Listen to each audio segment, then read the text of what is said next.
pledge allegiance to the United States of America, and to the republic for which it stands, one nation under God, indivisible, with liberty and justice for all. Sounded like you just started time. So I feel better. Okay. So we've all had a chance to look at the agenda. Any additions, corrections, conflicts of interest? Not stands approved as printed. Move on to reading the minutes. January 20th, 2026, the Board of Supervisors met at 9 a.m. with Craig Dozark, chair, presiding, members present, Schultz, Mulbauer, Dozark, Heidi, and Munster. Minutes of the previous meeting were read and approved. The board approved clerk of court fees for December 2025. The board approved hiring of Julie Newman, administrative assistant, and Cindy Bello, interpreter, public health. The board met with Kurt Miller, the Hoffman Agency, discussing the valuation adjustment premium update. No action was taken. Taya Benami, director, Recovery Center, discussed with the board a grant proposal to partnership with Manning Regional Healthcare Center. No action was taken at this time. A motion was made by Mulbauer, seconded by Heidi, to approve the high-level risk management action plan agreement for IMWCA. Motion passed unanimously. Motion was made by Rosberg, seconded by Heidi, to approve the following employee wage publication for 2025. Motion passed unanimously. A motion was made by Rosberg, seconded by Schultz, to approve setting time, date, location for a public hearing for sale of real estate property to the state of Iowa for February 10, 2026 at 10 a.m. in the Board of Supervisors boardroom on the second floor of the courthouse. Passed unanimously. Motion was made by Mulbauer, seconded by Heidi, to approve the alcohol license renewal for Staples of Company. Motion passed unanimously. By Heidi, seconded by Schultz, to approve the appointment of Scott Bruce to the zoning commission for a 5-year term ending December 31st, 2030. Motion passed unanimously. Sarah Messick, county recorder, gave the board a quarterly update for October 25 and December 25.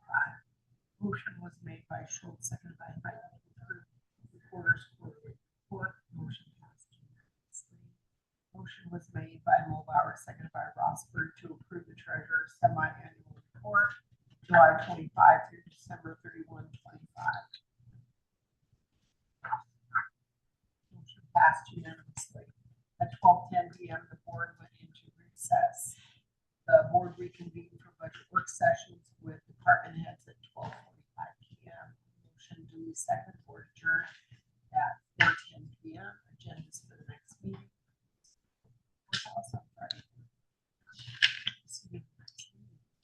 January 21, 2026, the Board of Supervisors met at 8 a.m. with Craig Dozark, chair, presiding, members present, Schultz, Dozark, Heidi, and Rosberg. Board met with department heads for budget work sessions at 12:05. The board took a recess. The board reconvened at 1 p.m. to meet with department heads for budget work sessions. On motion duly seconded, the board adjourned at 3 p.m. Agendas for the next meeting are posted in the courthouse on Friday, 4:30 p.m. Thank you. Any additions or corrections? Stand approved as read.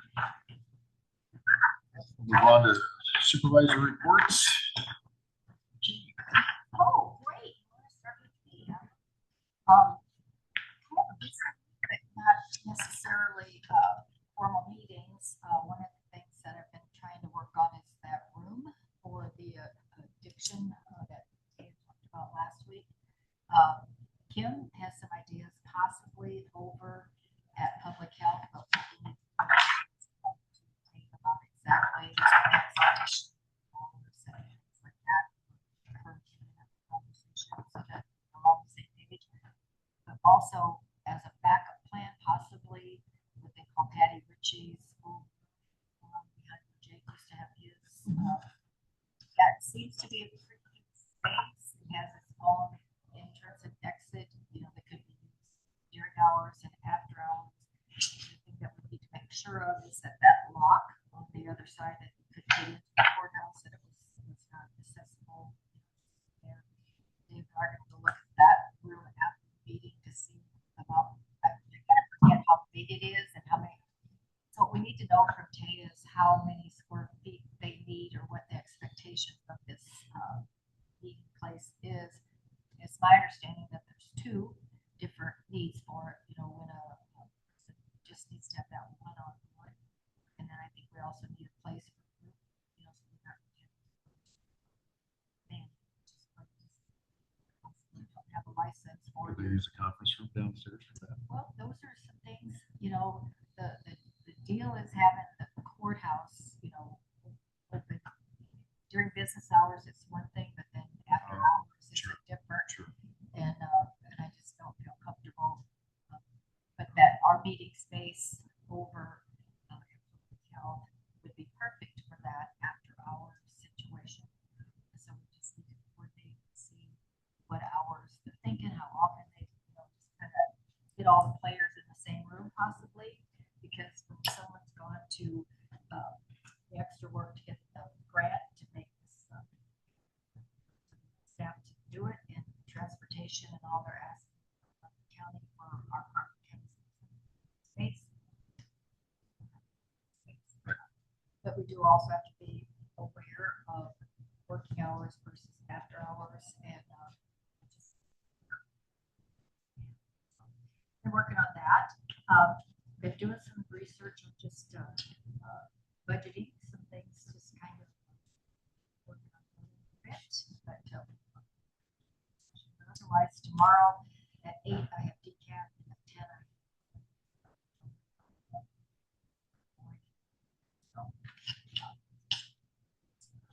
Right. Thank you. I will let everybody know Ben is coming at 9:30 this morning instead of 9:45. I guess I'll just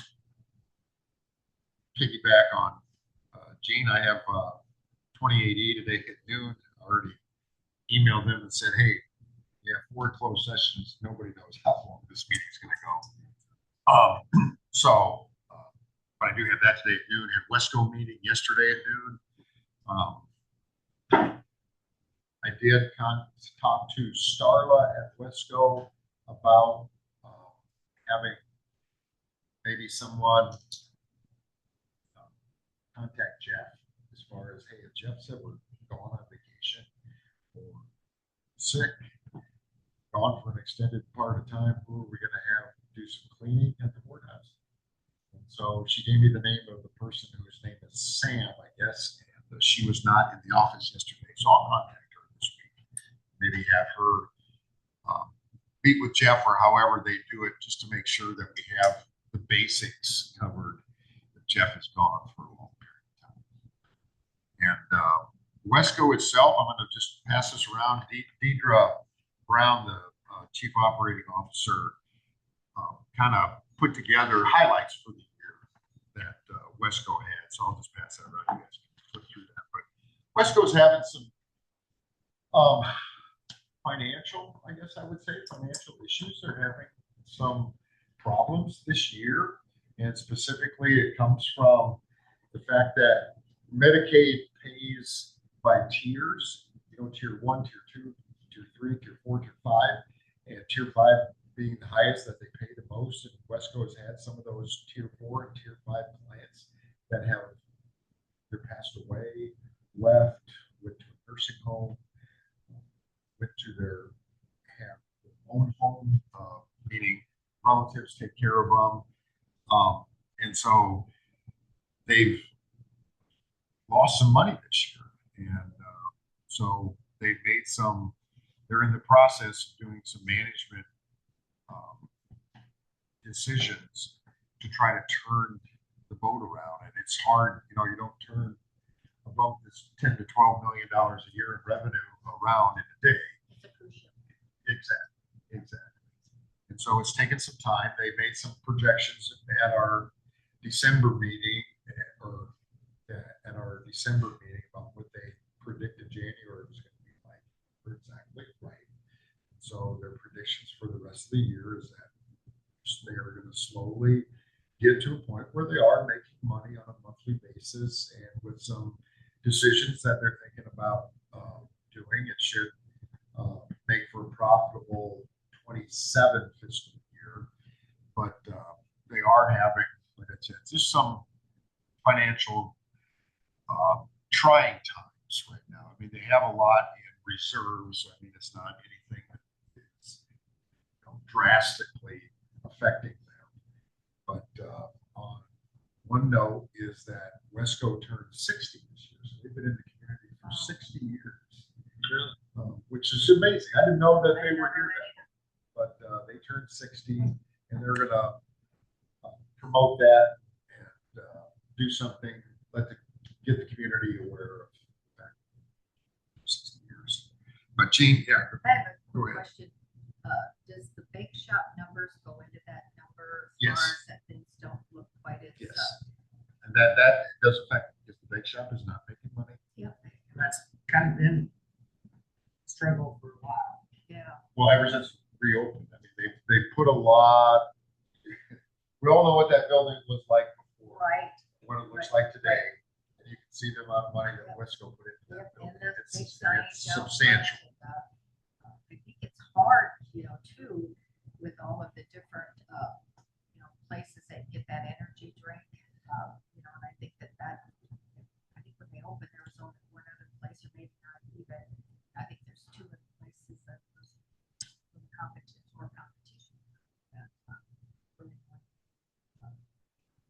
I mean, Wesco they've kind of, the last 3 months at the bake shop, it's kind of leveled off of gross revenues of around 60 grand, but they're still losing about 20 grand a month at the bake shop.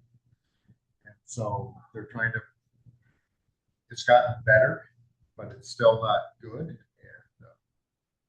And I told them too that I think from a perspective of that, when you're treating special needs people in the community, is that our goal isn't really to make profit. They're a nonprofit organization, right? And so our goal should be to service our clients. So we need to figure out how to serve our clients the best we can, understanding that some of the things that we do are not profitable, but we still serve our clients by doing that. And that's the focus needs to be on them. And I mean, they've got, $4 million in reserve. That's it.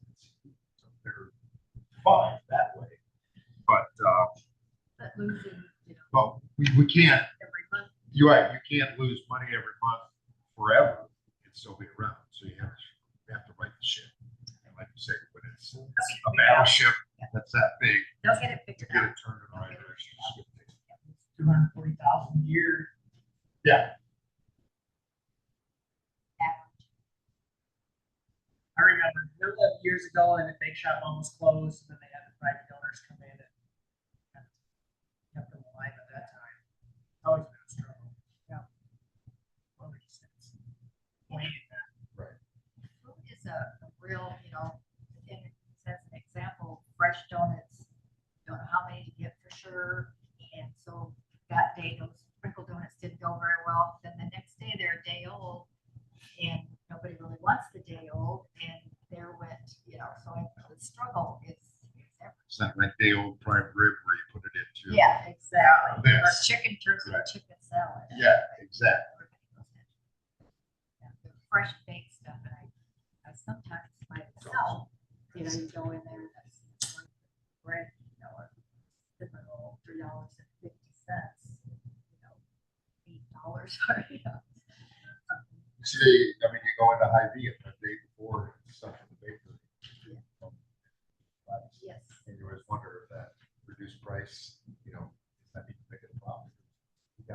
We're not going to throw it away. You should not, or have the employees take it home, things like Right. that, but trying to make sure you have enough, but not too much. And so that's a process that they're going through, learning. Right.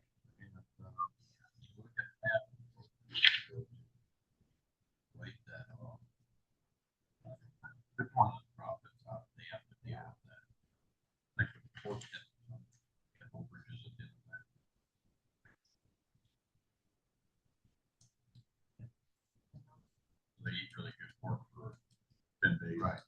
mean, the Crawford County Hunger Fighters had that were monograms. Don't give them much bacon. Smithfield has done that. Grocery stores have given some stuff.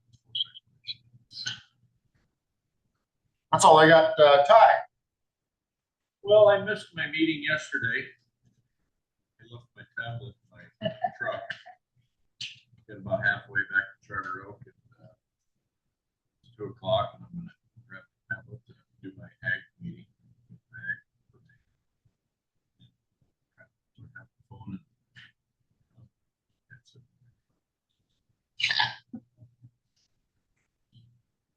So anyway, I had to drive clear back up to Sioux City to film this meeting. So I'll just wait. Owen always sends out notes. I don't know if he does it. That's what I was sitting here looking up because it made me think of that. Let me get one of them. I think there's one that Otter does. It's an AI recorder, transcriber. That one supposedly does the best job. I did it on one of my Zoom meetings. Public at Central Iowa Juvenile Detention.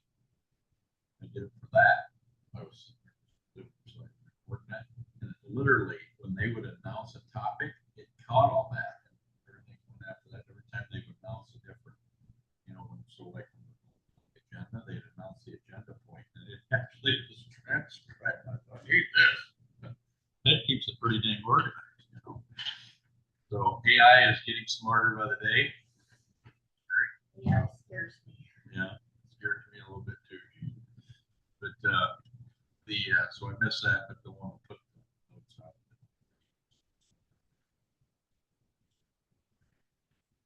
I'll see if there's anything important, but we got our legislative conference in the next month, so that was all to discuss before we're getting ready. But other people I talked to. But anyway, Central Iowa Juvenile Detention was last week. They kind of went over a little bit of stuff with the kids and what have you. The biggest things they went over is they're setting it up different. It's 37 counties that are part of that. When we're all in focus, So to break everything down, they set up, they got an executive committee. They got their executive committee. But then they're setting up one for finance, one for the juvenile detention, one for the other things that Central Iowa does, like, drug screening stuff across the state, or transportation stuff. So they got 4 committees they're setting up. I've been real quiet since we're not an active part. I just sit there and monitor to see if they're going to come up with something that we really don't want to be part of. But it's good people. Kyle Stecker's still our chair. He got reelected as chair. So I mean, there's some really good supervisors that are actually on that commission, and they're still part of the original. So, I mean, they're doing a good job getting that set up. I think the next meeting, they'll work as an executive a little bit more on this 28th. So it sounded like the next meeting they were going to present that 28E. That is with no fault, interrupts what they're doing. To the commission that is presently the commission, they'll present the 28E, and then if that's good, then they'll probably send it out.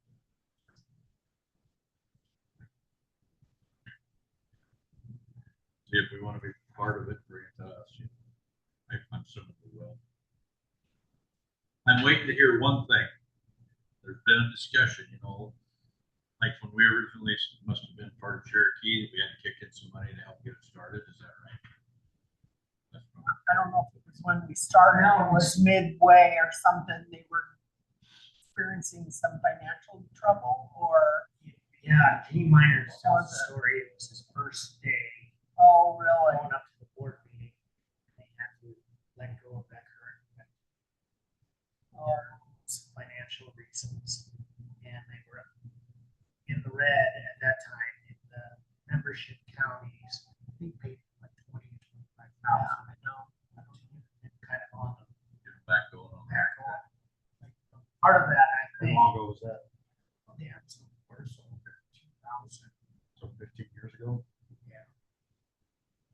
that, because it was before me.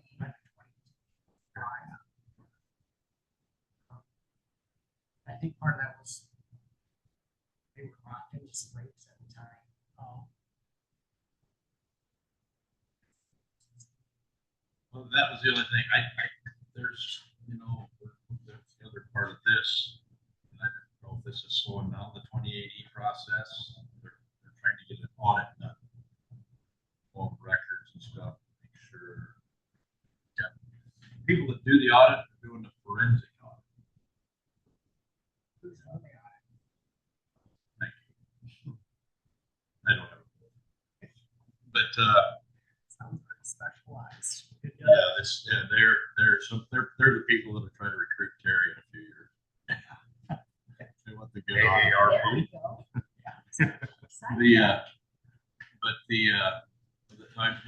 They're pretty detail oriented bunch, but they are not. Yeah, how many? Do they get to do an audit every other year? I don't know about that. I don't know that. But they're doing a forensic audit, so I suspect the word forensic would probably be detailed.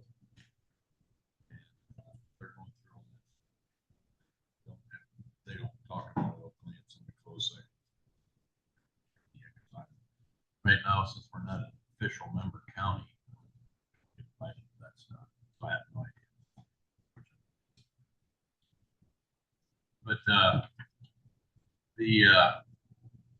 everything seems to be going good. The new staff is they're actually motivated beyond really upbeat. I didn't realize that it wasn't, it always looked when we'd be over there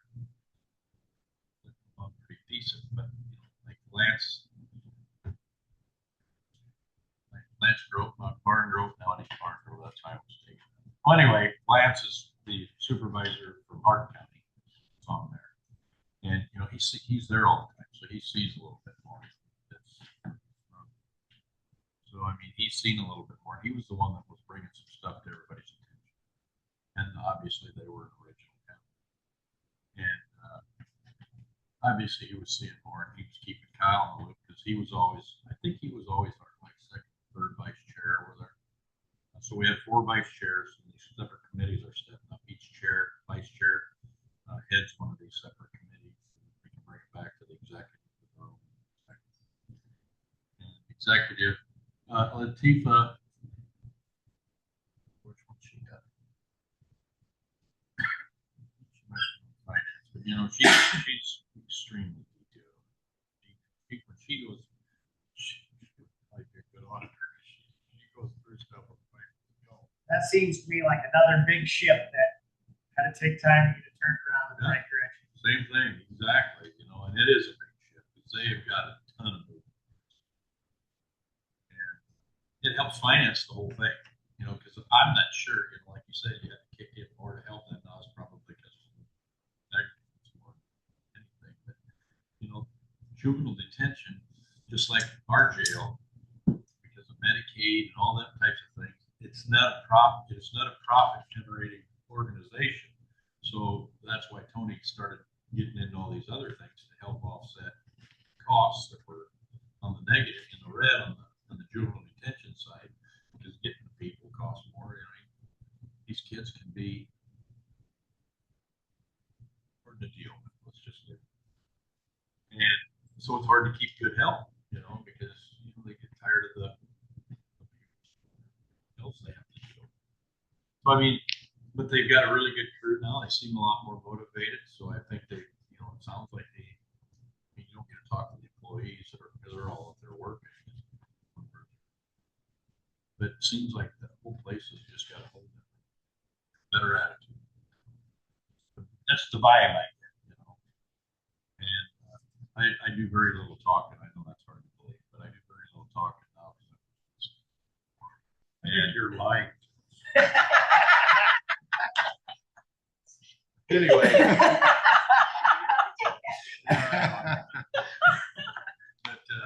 But it's good practice for me. Okay. But, Solace is good. yeah, but I'm actually, I don't know that I'm seeing any more, but I mean, I'm just seeing better things from it, so I'm feeling pretty good about it. The only thing I worry about is if they're gonna ask us, because the original founding counties put in money to get it started, if they're gonna want us now to put in monies because we did it before, see what I'm saying? And then how much would that be? I'm surprised they didn't before then. Yeah. You know? Yeah, well, they were just after membership to grow it. I think Tony's big thing was, let's not charge them so we get more people in here, you got more people in detention, you know? But, we'll see how everything goes. I mean, I think that they got the rates set at a better thing. I haven't talked to Nate to see what he liked about it. If he's seen the new rates in New Central out, he liked that. Well, they did say when he came in, he sure hopes to keep it in his toolbox. Yep. Place to go, and it has a certain, well, it has its, niche of what he can do with it. I think the one thing about it is it's further away. I mean, when I drive over there, it's a whole day event. I mean, I leave early. Chickens run up there. Usually when I leave, I get back home by the time I get home. I have trouble driving by Fort Dodge. Got a really good Harbor Freight there and stuff. But Since we got Ben coming up at 9:30, Dave, you got anything you wanna? Yeah, I do. I had a ISAC executive board meeting last week. Went over quite a few things. Organizational chart you guys might like to see. I guess keeping some of the time, some of the more interesting things, I guess. We did have Lucas and Jamie give us a legislative update, which they will give us one Thursday as well. We did get talking about the property tax deals, the separate plans. Of course, you have the Senate plan, the House plan, and the governor's plan. Just talking with Lucas as it sits today, he thought that the Senate's plan was most favorable to counties. I read the overview on each of them that they sent out an email yesterday Yeah, or something. Yeah, Yeah, Friday. Friday. Yeah, I thought that was kind of neat. Even pictures. I think at this point, nobody really knows. There's ideas of what each one's gonna be. Lucas has kind of mentioned the Senate plan, there's gonna be a lot of shifting around within. You draw a circle, it's all gonna shift around. Don't get lost in the details, but at the end of the day, it'll be a 2% cap. You kind of know where that's at. That's what the governor's do, that's 2%. I think they're all in on that, aren't He they? said the governor one that they're still kind of waiting to see and how it's gonna equate, it's talking a $6 billion tax reduction. Back 10 million. And it's just kind of waiting to see how does that all necessarily play out at work. I think a lot to come. Nobody. No, it'll be the last week of the session. Right. Or something. They did say they're addressing the Baylor plan. Oh, really? They said potentially that might be able to shift it over to online somehow. It is, but that'd be good. We talked. You would think there would be, yes, an online source that you could access that information. Doesn't You could cost. access all of city, school, and county public notices. Yep. Because we don't have to put them in the paper, save money doing that. No, I don't understand why there's not just a website for that. And if you don't have internet access, you can request that information from that entity and we'll Very send it easy, out. yeah. And the newspaper could even just put a story in the paper about it if you want to know more. Most people don't read it anyway. The ones that do don't understand it. That was a truly waste of time. Truly, and it's going to be again this year. I'll just make it real quick. We talked about Maine, Medicaid funding, went over our briefing that they did for the pipeline, which we did not get a Supreme Court. They did not hear us, which was How does that work? disappointing, but it still gets filed away, and that report will still be used for local control.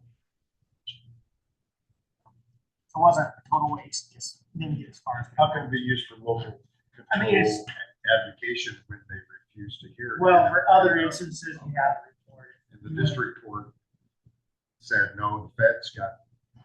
Not in that, I mean, Okay. for down the road, you have to file away.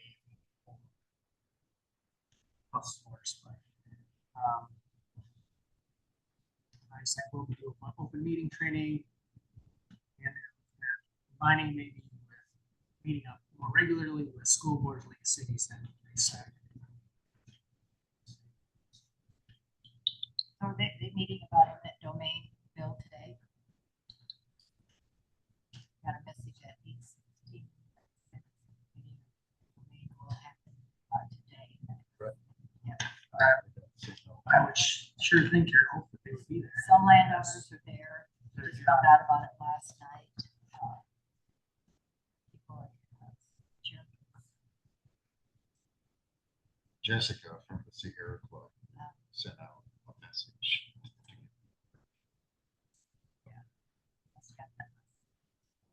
This is just my small.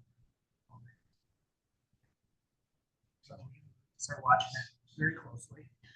They did like that. The eminent domain bill was just very simple, straightforward. that's right. I give Steve full credit for that. It is.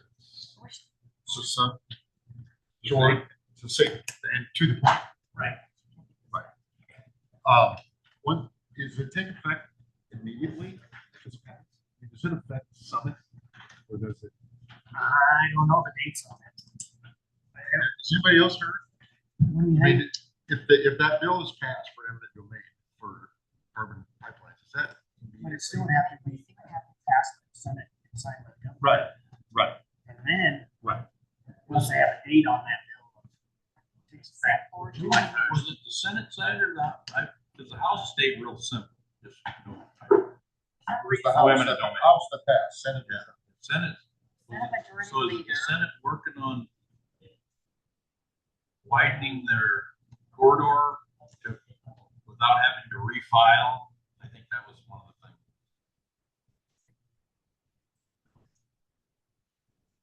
I can't remember, where that, All right, that same thing. though, they went- did you? Yeah. I can't remember. So I mean, that would give Summit room to work yet. The thing that really gets lost in all this is, I just think PHMSA kind of dropped the ball on. I don't know how like the HVAC systems work at the hospital or it's close to one of them. Them are places that are hard to evacuate quickly. So you have to lock them down, which they say that if you lock down your house, you'd have to shut off your air conditioning for most of it.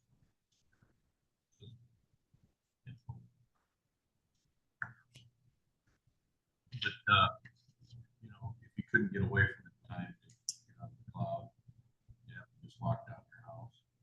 You should be all right. Makes sense. I mean, carbon's in the air. All the time. Yeah. And so it would dissipate relatively fast. I don't know, you know. I've seen stopwatch set to it. So, I mean, I'm just kind of curious, you know. I just thought PHMSA should have had something when it's close to a school. I mean, there should be a setback nationally. Things that are hard to evacuate quickly. That's, you know, I mean, a school, but the hospital especially, if you got people that are Nursing homes. nursing home, another good one. Things that are hard to evacuate quickly have setbacks from those things. And then if they know it going forward, yeah, it would already been in their plans. I mean, if you don't have to do something, don't work around. That's why whenever I say I'm upset with PHMSA, that's what I think. So Ben, thanks for coming up early. Appreciate it. No problem.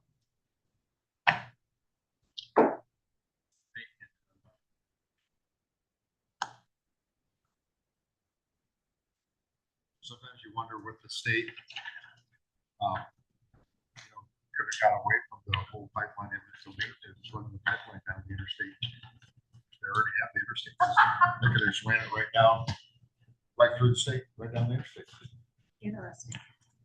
Never would have never had to get any approval from any landowner to lay the land.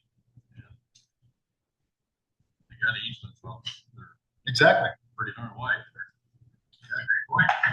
Very close. I know, all those You know, on dogs. the US highway system. Yeah. No, somebody there. Sorry. No problem. Enjoyed listening a little bit. Sorry about that. You can just sit up there. Focus on the little bit. Yeah, Full print on both sides. you guys do tackle a lot of issues. We are on Zoom after hours if you can't find a movie to watch. We are the proverbial building's jack of all trades. I'll leave the rest of that Yes, off. yes. Absolutely right. So what do you got? What do you got? Well, the first thing, got a first utility installation permit, 2026. 2601. 2601. And just underground electrical line on 3rd Street, on 3rd Street up to D Avenue and then under D Avenue on right. Is that for a new home? I'm not exactly sure what it's for. Okay. It just pours underneath D Avenue and into the private. So, Okay. I don't know the end. Right, destination okay, for gotcha. it, so, want to make them aware. But yeah, and when they do start their installations there, we always try to meet with them, particularly on any larger installations, make sure they're installing it in the areas where we want it installed and that going with properly with the water. That's always trying to make a point at the beginning of the season. Make sure everybody's on the same page on how we want the utilities to look. So,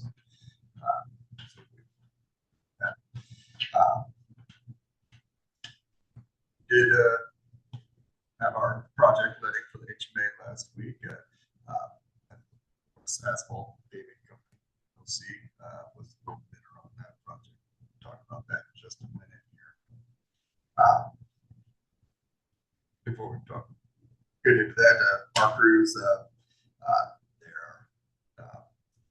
course, the great crew shut down for the season. Bridge crew, they're working on some action items on culverts. Whatnot. We're doing here. We're finding a lot of situations where we have large diameter culverts where we have sloughing off, where they're just too short for the road that they're on. It's a problem throughout the county when they put in a lot of these large diameter multi-plates. They're just too short. Not a lot of cotton cover over the top of them. So now we're kind of, How do you fix that? well, yeah, there's two ways. You don't know we're in trouble. Continue to fix the sloughing off that continues, or replace the pipe. But the pipe itself is good. It's just too short. So we're trying to determine how we're going to keep the sloughing off from occurring. And also a little bit of driving some sheet pile on the inlets, outlets of these pipes. But the pipes themselves are going to be expensive to replace. And the condition of them are still good, so it doesn't merit replacing. They were just too short. And we got a lot of them scenarios out there. So we're just trying to identify What you're doing with the sheet. You're basically making trying to keep at the inlets and outlets water from just the ground from shearing off at the inlets and outlets, and we can roll it back, placing dirt packed around the inlets and outlets. Where there's a lot of different ways that you do it. Some of them you just kind of got to be creative to know that you want to keep the road where it's at. It's not really damaging the bank or anything like that or the pipe, but it's just from the road to where the pipe is, it's too steep. It's just not going to hold it.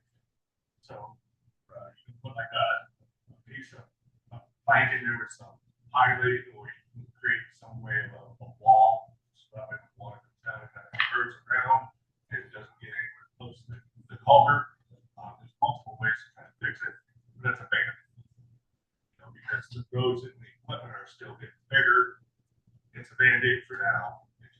That's the way it should be put down. the Band-Aid for now until the pipe starts showing enough where it merits replacement. Yeah, right. What he's talking kind of like building a parapet, keep the dirt in place, keep it from sloughing off. But So was that an unforeseen issue? I mean, when they purchased purchased them before, or you said they should have been longer. they should. Were they not as long as they should have been because Well, it's of? probably adequate at the time when they were put in. Gotcha. You know, that, Okay. you know, things have gotten bigger. When you think about just a 1086, which was a big tractor for a long time, 40, 44, 30, or something like that. Mega tractor for a long time. Now you look what you guys are running around with out there. Running around with things that look like they belong. And they're huge. Think about the size of a grain truck. So I get that. You know what? It was cost effective at the time. Like I said, Crawford County, you saw Now they're around that. some of the bridges that we've had. So So just keep expanding the road. It's not an unforeseen thing, it's a foreseen thing that we notice that we see happening around. Just kind of look. it'll never be done. But we're trying to address that, you know, best way to, like I say, band-aid some of these, you know, and keep these pipe, because like I said, the majority, the pipe itself is a good pipe, and perhaps, you know, perhaps, it could be, like, would that need to be replaced for 20, 30 years? So, There's a couple of experimentations, see what works best. right. That's kind of where we're at with that, but, yeah, aside from that, just kind of working on some action items that have been just found through inspection. Next item on this, of course, the motion to approve of the award of the HMA project to Morris Asphalt Paving Company, LLC, and the amount of $57,76,826.34. Came in well under what we were. You were estimating what, like 6.1? Right around that 6.1. How many bids were under the 6.1? How many bids did we get? Well, let's see if I got that. I did not put that. Okay. We had about 6 or 7 bidders. Nice. Nice. Nice. The first 3 were very close to each other, probably within about $42,000 of each other. Wow, that's close in a big project like that. And then it quickly tipped off at somewhere a couple $100,000 apart from the little bidder after that. But had good bids. And have had we some worked that with Norris Asphalt Paving before? Have we done business I with them? actually did some checking out. Okay. But I have 2. Sounds like they're pretty good. They're very good. They're gonna be using, they're gonna put their. So, Were they out of tie? Where's their home base? Oh, Ottumwa? Yeah. Yeah, that's right. They did. So they're an Iowa company.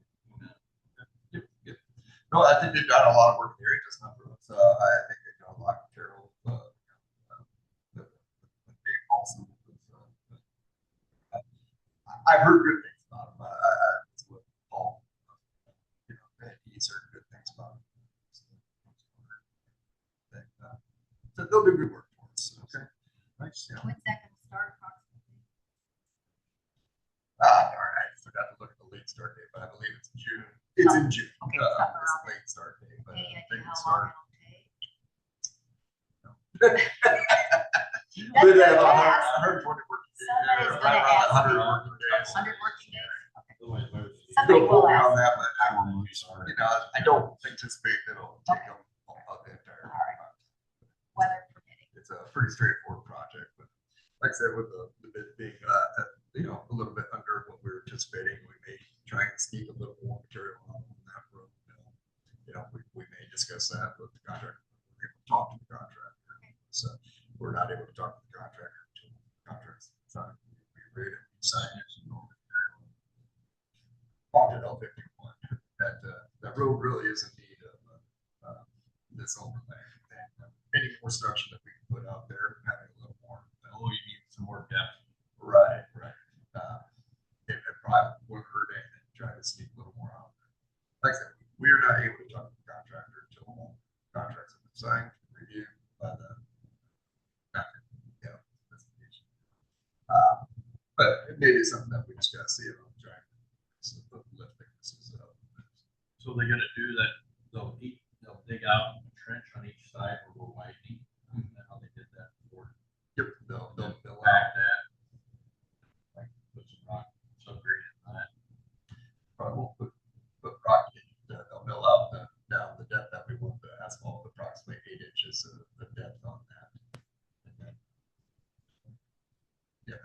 lay that asphalt in that trench that they fill out. And then we'll that'd overlay be the entire. deeper. That'll be deeper because there's no extra concrete underneath that like that. Right, it'll be about the depth of what the concrete is right now. Okay, so about the rest.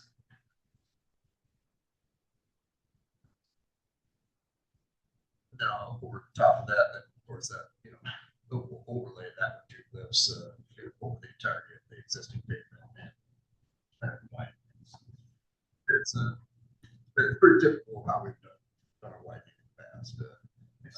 Don't know the county, the state did 183 on the sides, and then everything over. White.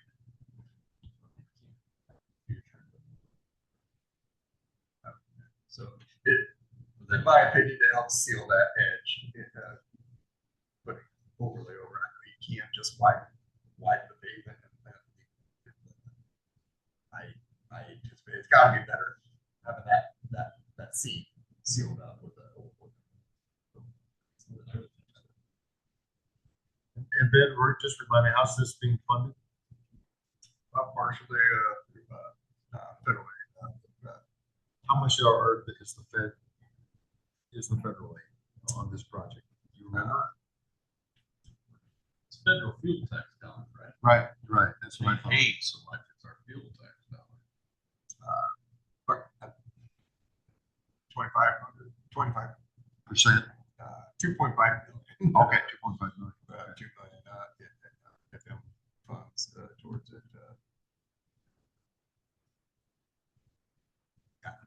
Forgive me, I don't have that. Okay. From a few different funding sources, we got HSIP money, 500,000 from HSIP, highway safety improvement funds towards it.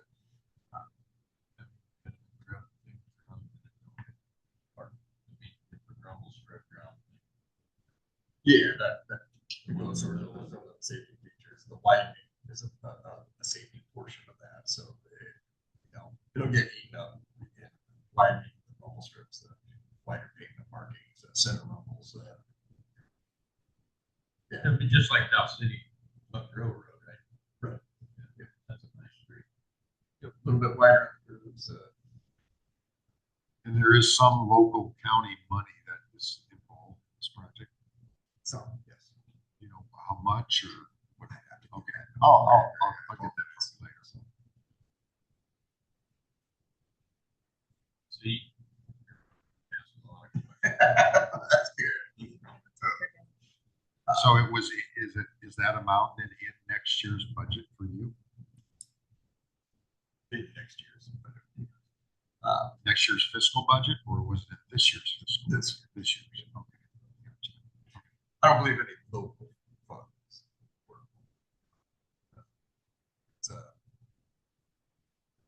Because initially didn't Paul apply for like safety, safety, and it got denied? Yeah, we got denied on that. Yeah, Went to Webster County. That was the one you wanted to do where we started at 37 and went all the way up to the Ida County line. Because that had a lot of extra money for that. But anyway, that one, Webster County, it was a about, specific discretionary grant that he was going. Right. For that. We didn't have enough traffic accidents. exactly, and that's Right. exactly what it was. There was not, they had a lot No, of deaths. deaths or something.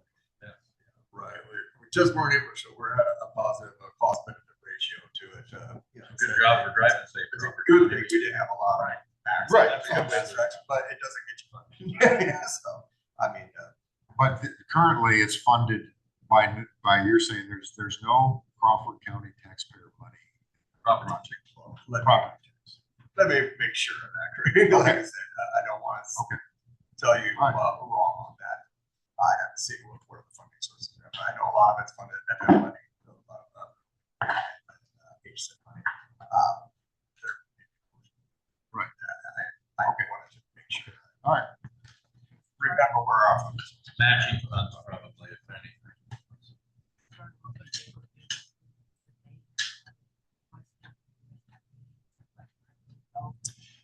Nothing really much has been brought up with that. do stuff within the city limits of Charter Oak.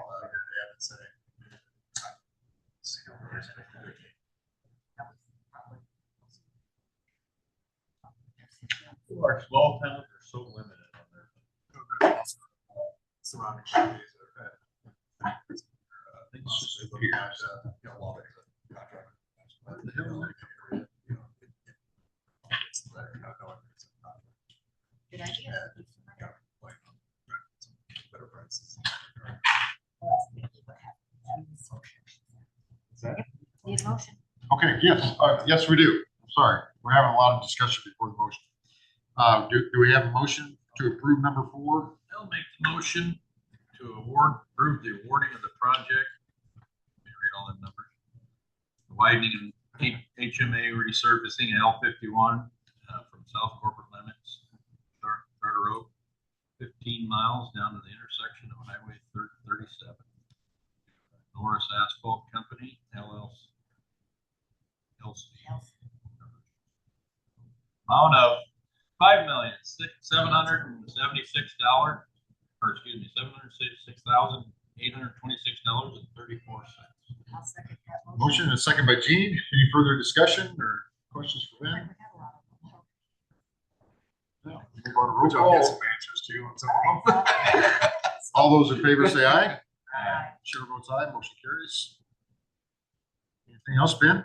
The only other item I know you're inquiring last week that Right. what we kind of have on hand inventory. Okay, so for grant servicing. And, I know the way we measure it, it's not the most accurate way, but what we show on what we had on inventory during our audit, we may have put some in our stockpiles that is this after the ground hole.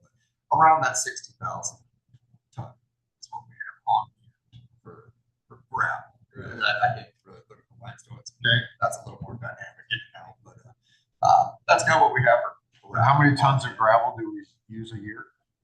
About 120,000. So we got about half a year's supply. Yep. And during a large event, get some flooding or heavy rains, kind of like we had where it's a lot of washouts. We can go through quite a bit. Again, that's a rough figure. Right, When we right. measure them. I think last time when I actually surveyed the piles, it's probably a little over 1,000. With maybe a little more accurate measurements, but that may be something in the future. We have our piles drone if we want to be a little bit more accurate than what we have on the ground. But, for audit purposes, it's kind of we got a triangle or a cone, but it's about hey high. I just noticed the pile. Just south of town, by the fertilizer.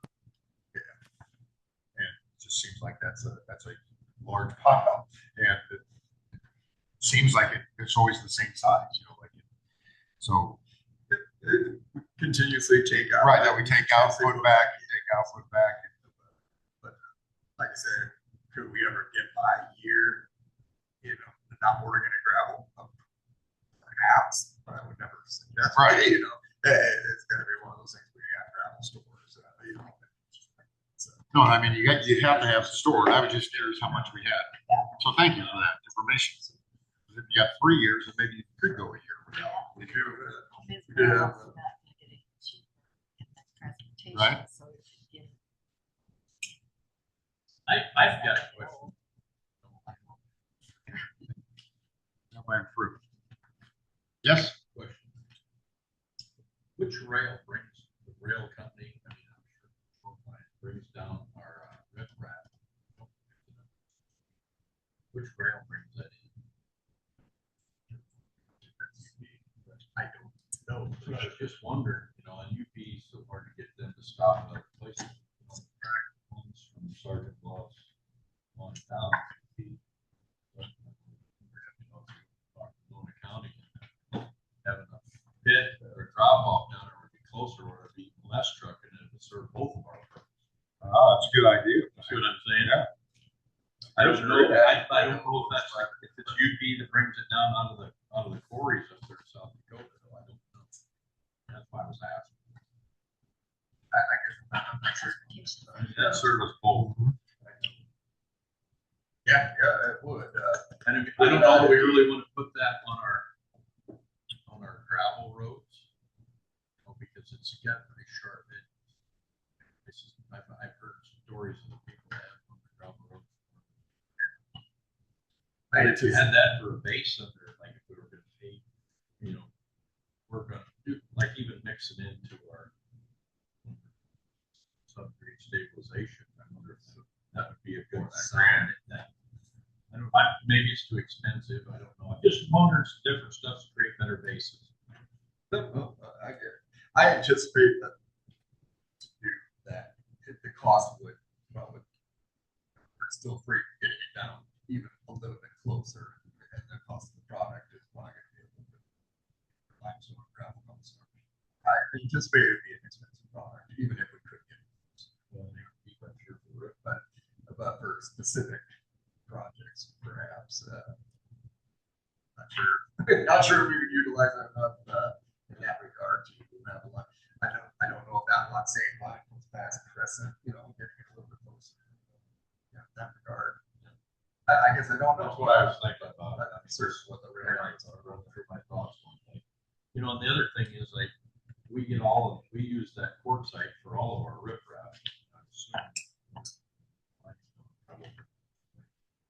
I noticed up there 4 and 4 Dodge that they had riprap sitting up there, which shipped down here on train. You know, projects like what they're talking about with Crawford. Set up some riprap. I wonder if we could get a few train car loads of that brought down at a lot better cost. I don't know if they could unload the riprap 500 pounders. Straight on it and onto an elevator. I don't think they could. That is instant truck.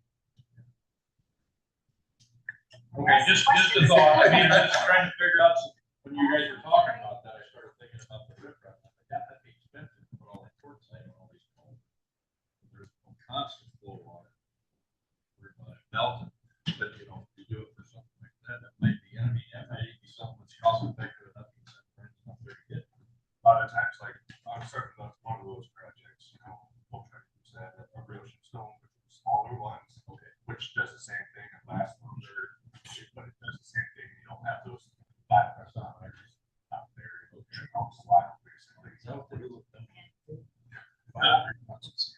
It's all. It's just one they call 500 pounds. Some of them is for emergency. Someone's about to shoot There's me in been the some back. that I wanted it back.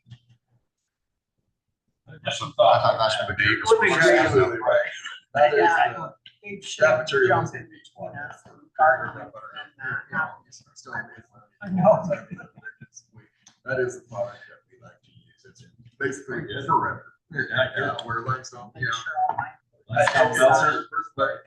That melts is kind of exactly right. It will go through the freeze thaw, break up, and eventually, you know, need to be replaced. Wherever you got running water, the quartzite makes perfect sense. Ty, it'd be fascinating to have a computer read your mind as you're thinking, as you're writing. All the things that go through that mind, it's just incredible. When you're driving. Too much time. Me and my windshield have some great discussions. Some of our violence. I don't know. Computer, you know, Well, the rail, Crescent yard now, there's election yard out there, a little bit softer limestone. Costs a little bit more, but if there's a way of railing that any closer, I was trying. Again, I just on Google Earth, you know, follow the rails, where's it go? Does it come up this direction? Yeah, just trying to see if there's routes there to get our limestone product in many other directions, or what our options are there. But really, between the cost of the rail, I think we're getting our best, you know, right now. And it is the, like I said, you have to have the unloading abilities, set up to be able to do it. And that's what we have down there. That's very good. We're lucky to have that. And I think if riprap from there in Sioux City, Sioux Falls, if it was even around down here, that would be probably I'm sure that would be the problem. Well, I think it's not saying there's the different rail lines. I mean, CN, what we get off here, and that's why I asked if you knew which rail line was it. There's a lot of short lines around here. that's my freight advisory council that actually educated me on all that stuff, which is pretty neat. That's why I was asking. I'm just always looking for a way to be a little bit more efficient in what we do, you know, and if we can work with other counties to do that, I mean, you know, we could build up something that works positive for them, and we can work with a lot closer to us. But if it's beyond our financial, thing is that some of the stuff we actually talk about at NACO, how can we get grant money to help the rural counties, you know, because I brought it up, you know, Paul's biggest complaint was we have to go so far for our rock all the time. Right. So that's the thing that I brought up at NACO and stuff too. And getting grant monies to help us fund facilities that get it to us more efficiently by rail, by barge. Gotta go a ways away for it, and it's prices just continue to go up.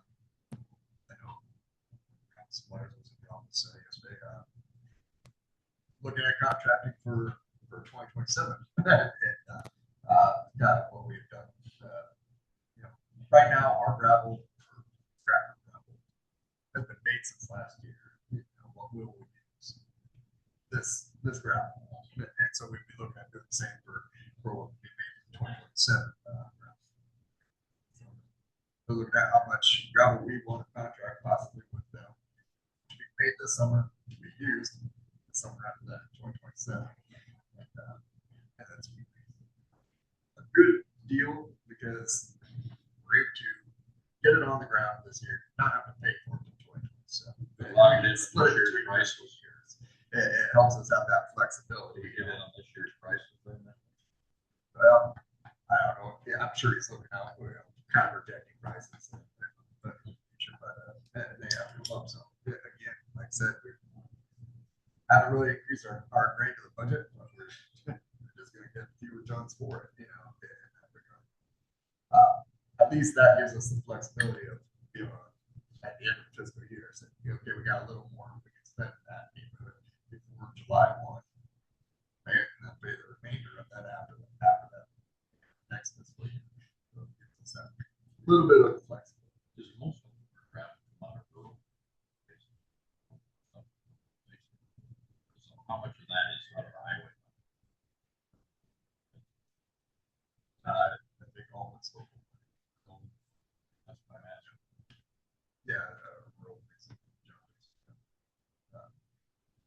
For sure. Yeah, it's all budgeted. See, that's why I've always thought that a fuel tax that is for off-road fuel, like just use 10 cents for another, but had to go directly to the counties and then buy your road miles that you have to and gravel, and dirt roads, gravel.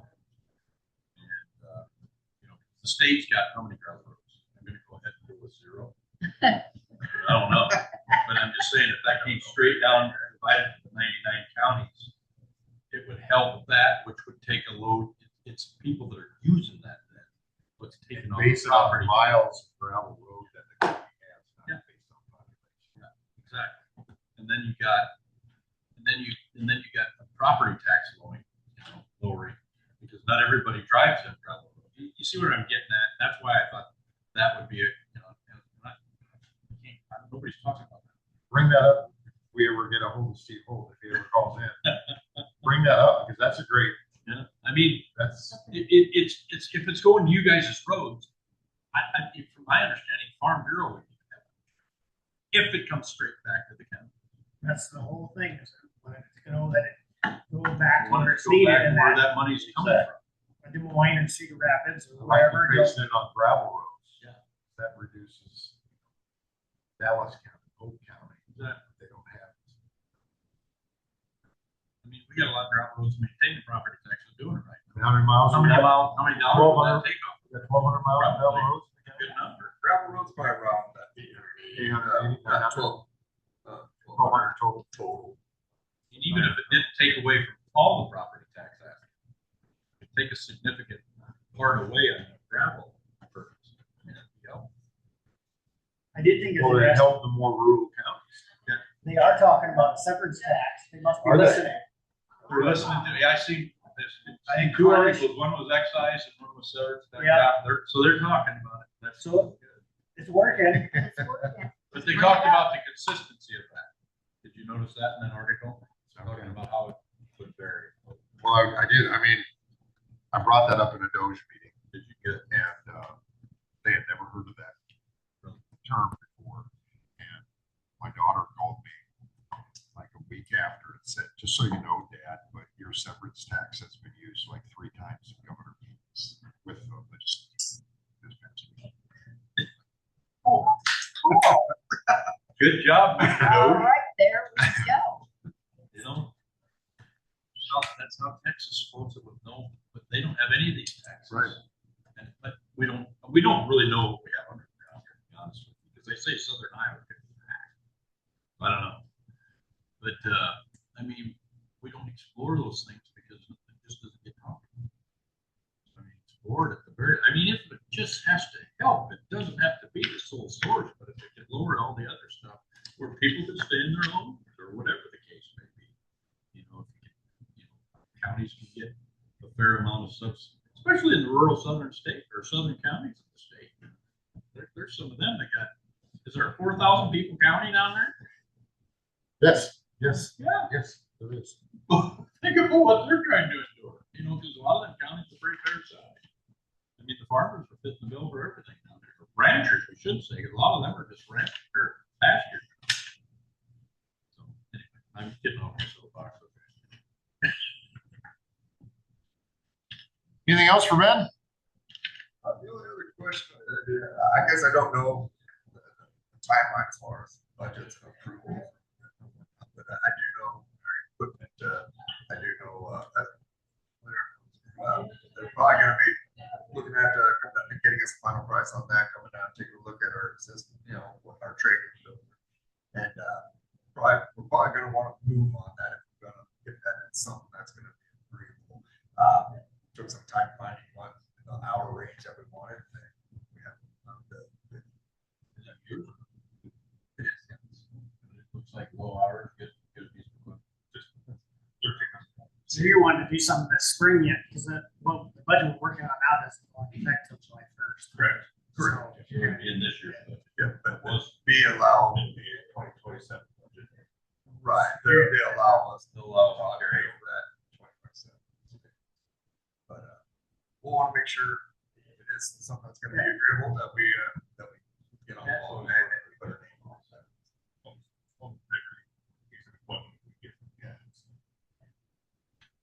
well, in your budget, Again, you that's move things around. great relationship we have with them to, What kind of timeline are you looking at, Ben? look at next fiscal year. What are you thinking? When do you need to know by? I mean, your Well, I have to negotiations. talk about it. Yeah, I just don't want to slip through our finger. You know, we haven't found, you know, imagine their business too, if they got somebody else looking for.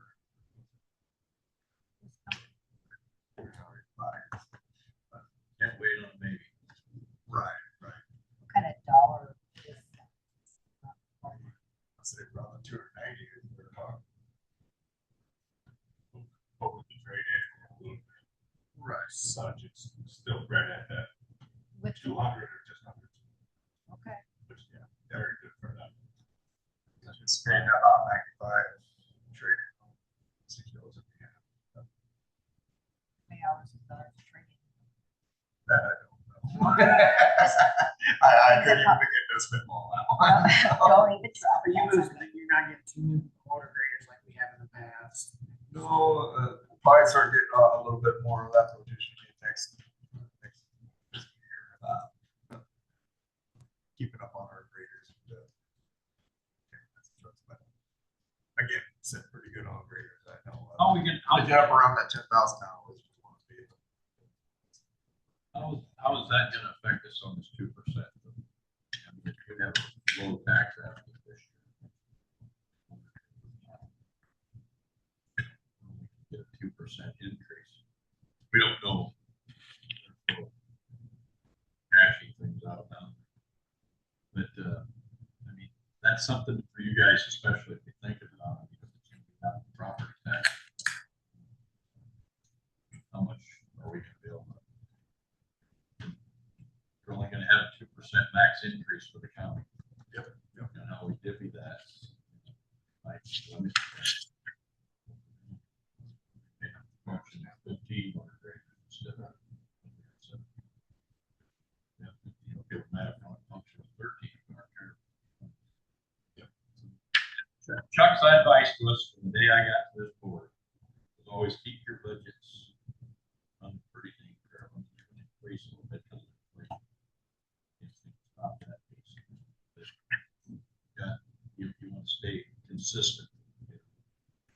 Prioritize your buyings each year. You got your 5-year plan. All right, this year we're doing water rate. Next year we know we need a cap. Just keep that time. Since you're just starting on this. It's probably stuff that was in Paul's mind all the time. How much of it passed along to you guys? Well, one good thing is we have, I did kind of work with them where we had it scheduled out. Here's, this is the year where you should be looking at, depending on hours on machines, probably looking at water. This year, we're looking at. Since you're one of our have-to-dos, because it takes care of roads in summer and winter, and you're a large part of the budget, so make sure you guys stay pretty consistent. But a lot of your big items, our gravel purchases, we try to have budget pretty well the same every year. I know, again, with rising prices and, both the increase in our like catching, be able to keep the same kind of record numbers that we have, but I will it's something else over the years that I've fine tuned a little bit more. I know my first budget year, but pretty well kept it kind of consistent.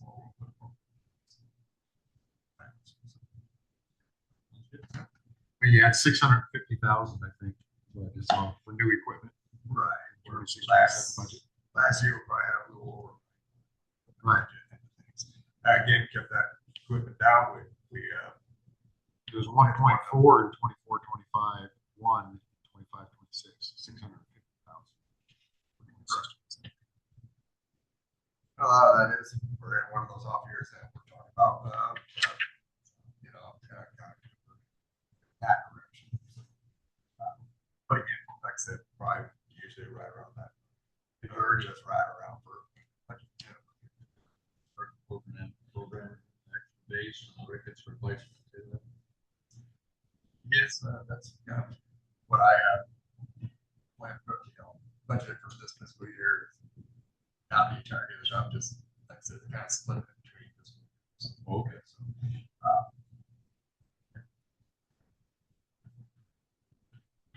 So, got nailed down. And, your budget from year to year is down about 1%. So I would think you have a higher likelihood of having as presented. I just want to make sure you weren't shorting yourself on something in the 5-year plan. Try not to. No, I don't feel I'm short of myself. Our revenues are down a little bit.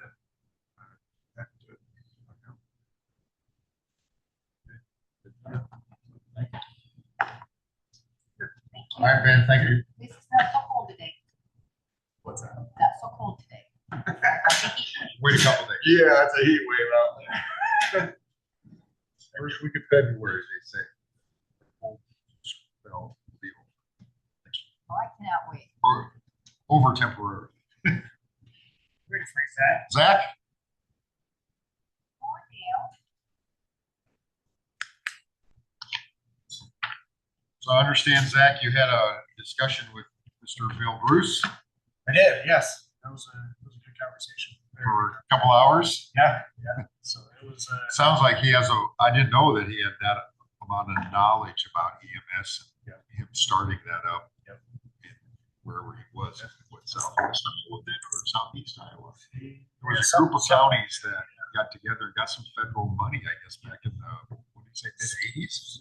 late 70s, 80s, something like that. So, yeah, he was a wealth of knowledge. So it was a good conversation. Because he asked me one time, I'm on the Wesco board with him. Yep. And he asked me about emergency management stuff. And I said, hey, we just hired a guy. You should sit down and talk with Zach. And he said, I'm gonna do that. That's the second time I've had a conversation Okay. with him. So yeah, he's somebody that I think we can call. Right. He said he still has Advice. most of his notes that he said from the eighties. Right. Right. that he Did a said- Rotary Okay. presentation on it. Oh, one did it? time, so yeah. Okay. Has pictures of him when he Okay. still had hair and all stuff like that. Wow. I have pictures of when I had hair. We all do. So the Verizon lease, the original lease agreement that you guys agreed upon was 1,400. I gave that to Colin. I haven't got that back yet. He asked for a copy of that lease here. The current lease that you negotiated? Correct. Okay. $1,400 per month. So Verizon came back and was asking what the status of it was. I told them, and they came back with that they had a funding partner or whatever, and they're willing to offer $100,000 more on the lump sum contract. Reason being is that by the time, and this is from his words, the way technology is going, there's a possibility that there won't be a lease at all that that time in 2054.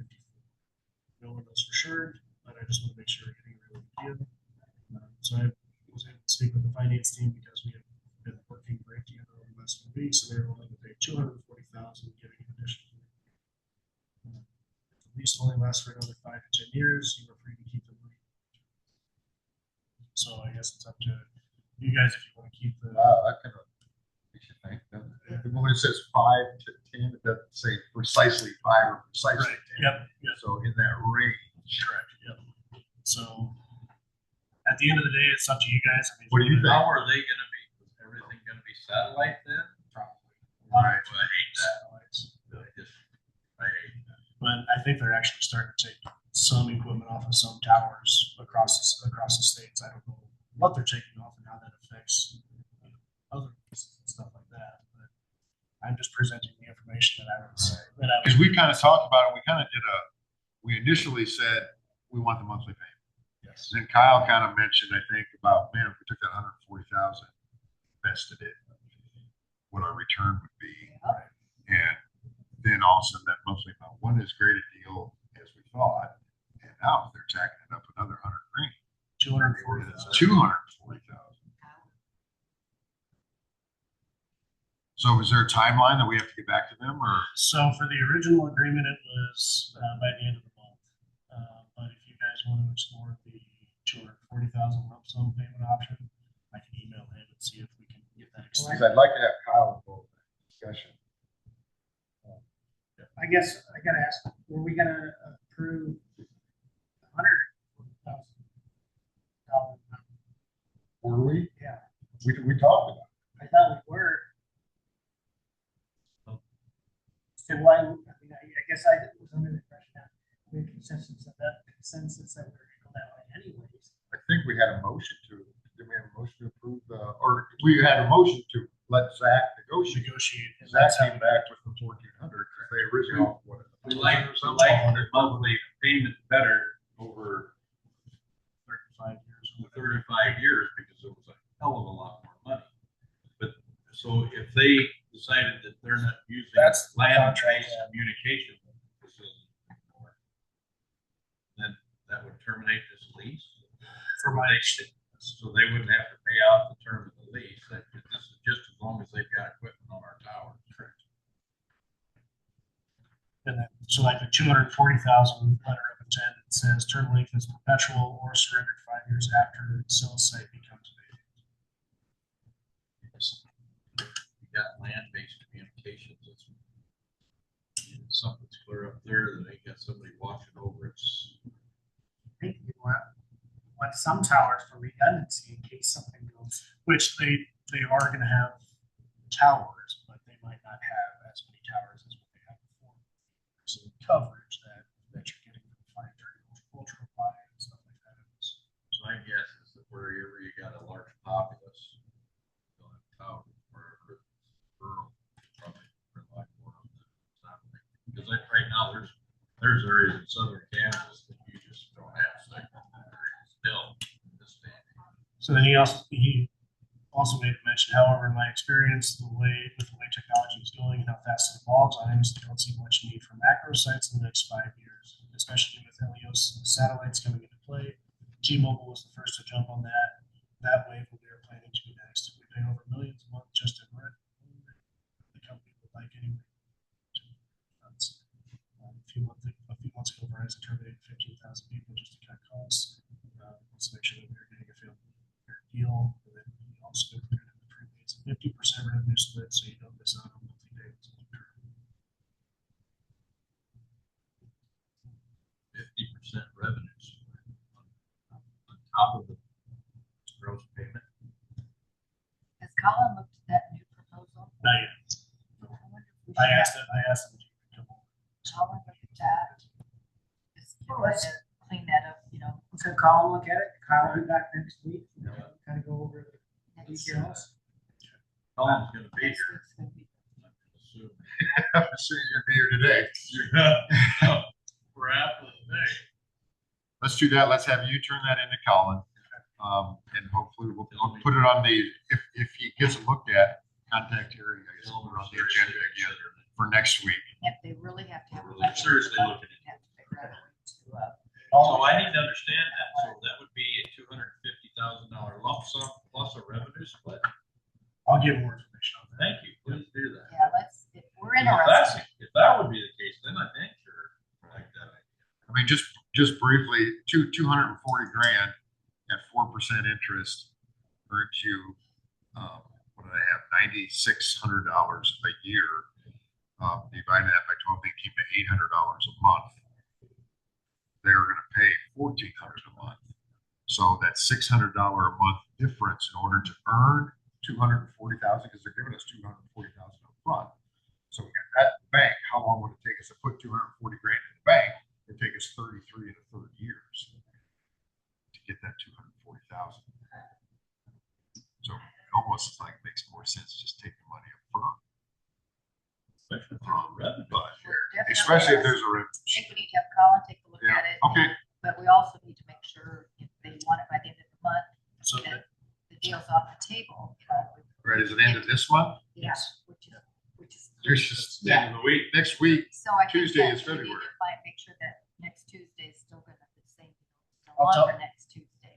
I'll tell them that you're interested. So Tell them that.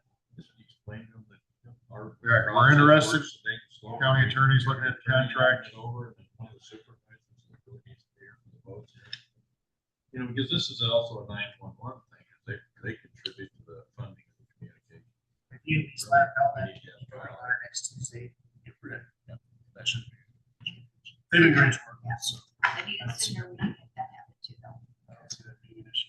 And it also says in the easement area, the seller will receive 50% rent generated from tenants co-locating on available space across the rooftop outside of the existing. So,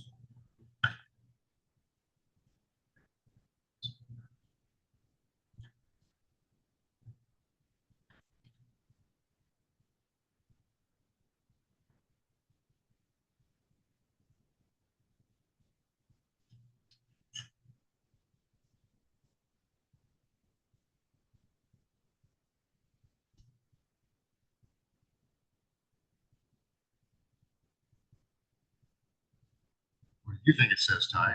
Well, it doesn't define seller, buyer. We would be selling them easement, correct? So seller will receive 50% of any rent generated from tenants co-locating on available space. Are they talking about tenants of theirs? So what they're saying is, it seems like what they're saying is that they're leasing the whole tower. And if they have somebody else put something on the tower that we don't get 100% of the money, they get half. We get 50%, they get 50%, because they're leasing the whole tower from us. That's what it seems like it's saying. I don't think that should Well, be. we've got other things. We've already. We have other things on there, I right? already got other Let's make sure things. they're So I'm not not giving them 50% Well, part of that. buying We them, can so- call them. Yeah, let's let Colin look at it.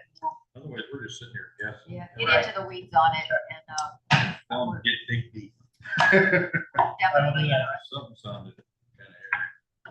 something. Perfect. All right, thank you. Take away my scratch. Right. That's why we have. Thanks for the information, Zach. You betcha. All right. So we'll move on to citizens input. Anybody out there in Zoom land have any item they'd like to address the board?